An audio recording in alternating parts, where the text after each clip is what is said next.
stroke atau maksudnya mari kita ikuti, kita laksanakan karena ini untuk kita juga, untuk diri sendiri.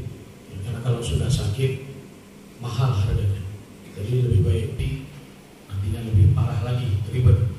Karena saya pernah lihat di rumah sakit General Abidin, di ruang ICU itu cukup banyak peralatan pakai kabel-kabel yang masuk ke mulut, ke dada, ke kepala, jarumnya cukup banyak. Di luar, di lapangan atau di luar? Udah.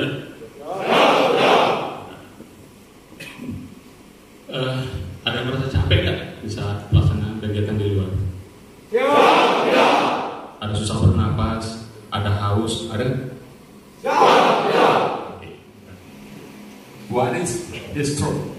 Apa itu cedera panas? Nah itu ada. Cedera panas adalah bentuk gangguan kesehatan, ya. Bentuk gangguan dalam tubuh. Saya sampaikan ini.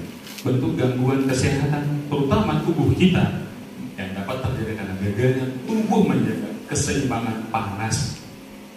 Ya. Gak bisa jaga dia, gak bisa kasih antara panas sama dingin. Nah, muncullah distorsi panas. Saat kalian melaksanakan kegiatan di luar, di bawah panas kan?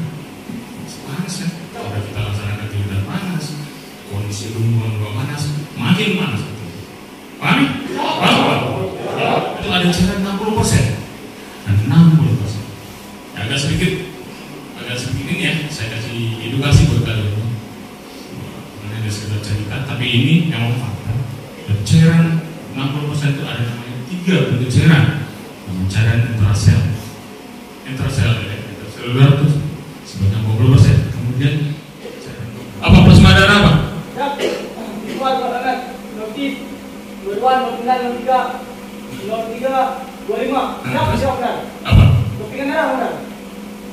Apa itu? Turunannya apa plasma darah? Cedera putih. Terus? Yang membantu untuk menyembuhkan luka. Benar, kamu baca. Fungsi cairan tubuh: 1. Mengatur suhu tubuh. 2. Melancarkan peredaran darah. 3. Membuang racun dan sisa makanan melalui urin. 4. Menjaga kelembaban, kelembutan, dan kelenturan. 5. Membantu proses pencernaan untuk mengangkut nutrisi dan oksigen melalui darah untuk segera dikirim ke sel-sel tubuh. 5. Membantu proses pernafasan. 7. Sendi dan otot. 8. Pemulihan penyakit. Jadi apa yang kita makan untuk mengeluarkan yang sisa makanan itu dari cairan yang membantu untuk mengeluarkan cairan. Kita nggak makan, kalau kita makan tanpa air, ya, dan terus